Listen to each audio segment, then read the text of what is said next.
What's going on, boys and girls? I hope you're all well and still reveling in the fact that we are into our first final for the season. That was an excellent result. I know a lot of people have been talking about the game and the way the two teams approached that game. And look, the simple truth is I actually don't really care so much. We're in the final. We did what we needed to do. We won the game. You can talk all day about the way Chelsea approached it, the way Arsenal approached it. Look, at the moment, as I said in one of my recent videos, I think we can get too critical as fans, and I'm trying to focus more on the positives at the moment, and I'm trying to enjoy this ride that we're going on right now, that the team is taking us on. So although we can sit there and say, we could have been more aggressive, why aren't we scoring more goals? Why aren't we playing more attacking type football? I think at the end of the day, that was a second leg of a semi-final whereby we'd done the hard work in the first leg. We were the ones with the one goal advantage, so we weren't the ones who needed the goal. And I think Chelsea, the way they approached it meant that Arsenal, it would have been stupid for Arsenal to go all out and to try and attack that Chelsea team. So I think we did what we needed to do, and I think when we realised that Chelsea weren't really showing any intentions to be on the front foot and try and get that goal, we just said, all right, let's just play the game that you want to play. And I thought we were all in all really solid. I don't remember feeling scared at any point in that match, other than maybe the Cole Palmer free kick towards the end of the game. But awesome scenes at the end for Kai Havertz of all people to score the winning goal in the last minute of the game. It was pretty special stuff, and I could only imagine what it would have been like to actually be in the stadium for that moment. So yeah, at the end of the day, I'm going to focus on the positives. We are in a final, people, and that is a huge opportunity for us to really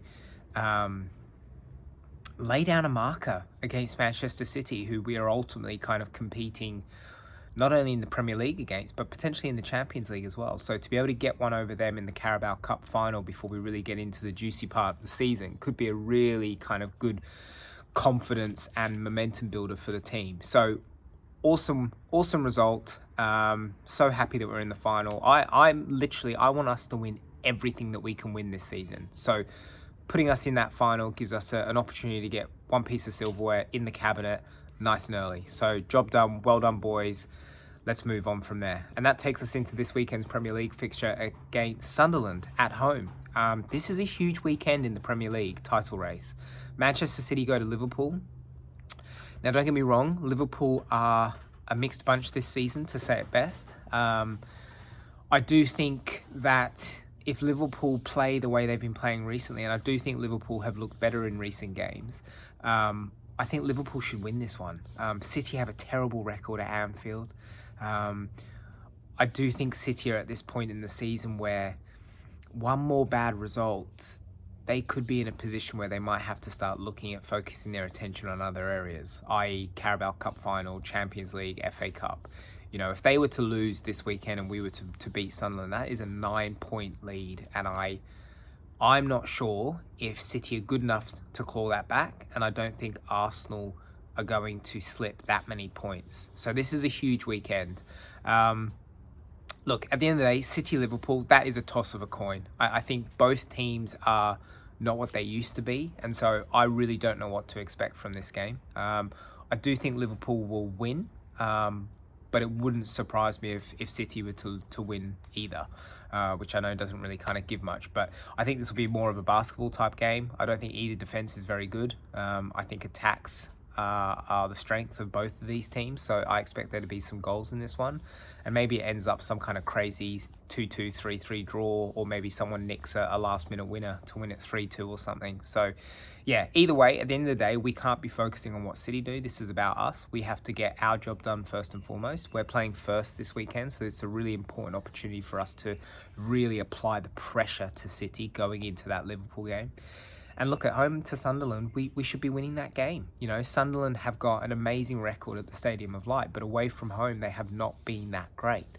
And I think we owe them a bit of revenge. When we played them at the Stadium of Light, they obviously got that last-minute equaliser, which was a really gut-wrenching result for Arsenal at the time. You know, I thought we did incredibly well to get back into that game, and to kind of come back from a 1-0 deficit at half time and put ourselves in a 2-1 position, and then to lose it the way we did with that, essentially the last kick of the game. Oh, sorry, to draw it with the last kick of the game was a really, you know, it was a really disappointing result at the time. And I remember, if I remember correctly, Arsenal sat back for like a good 15-20 minutes of that game, and invited the pressure on for Sunderland, and they ultimately got the equaliser. So there is a little bit of revenge in this one for me. I think Granit Xhaka is not going to be available for this game. I think he's still going to be injured, which is a massive loss for Sunderland.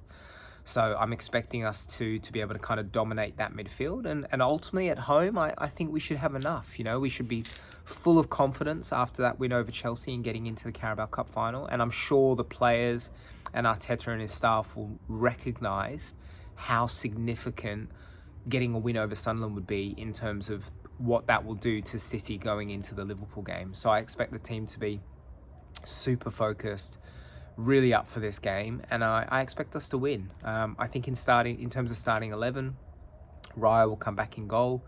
It'll be interesting to see if he plays Timber. Timber obviously played against Chelsea.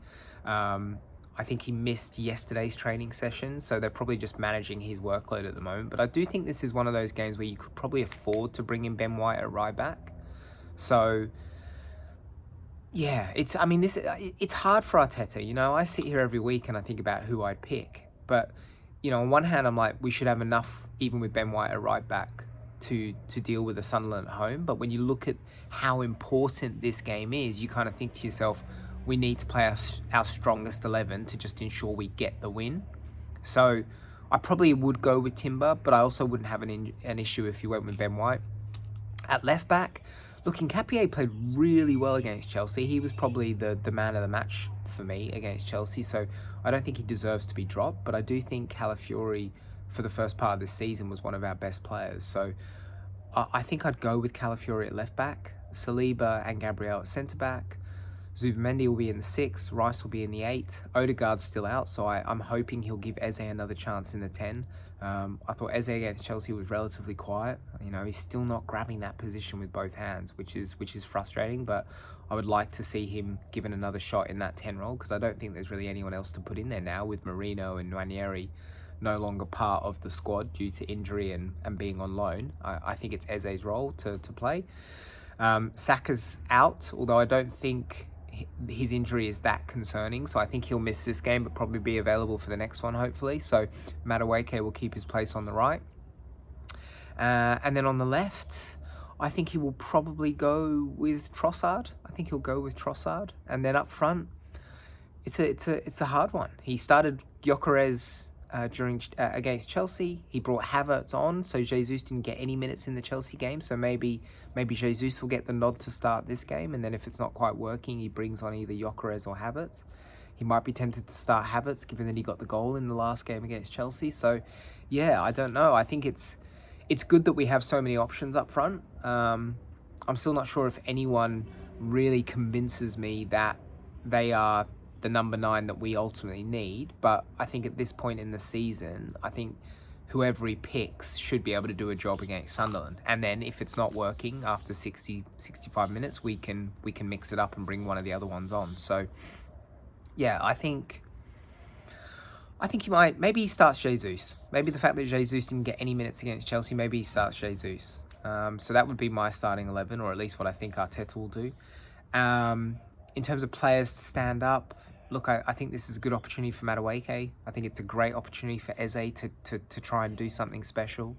I expect Rice to be his usual self, and I expect us to win this one. I actually think we might win this one relatively comfortably. I think Sunderland will make it difficult early on, but I do think if we're able to get a goal before half-time, I think we might end up winning this one.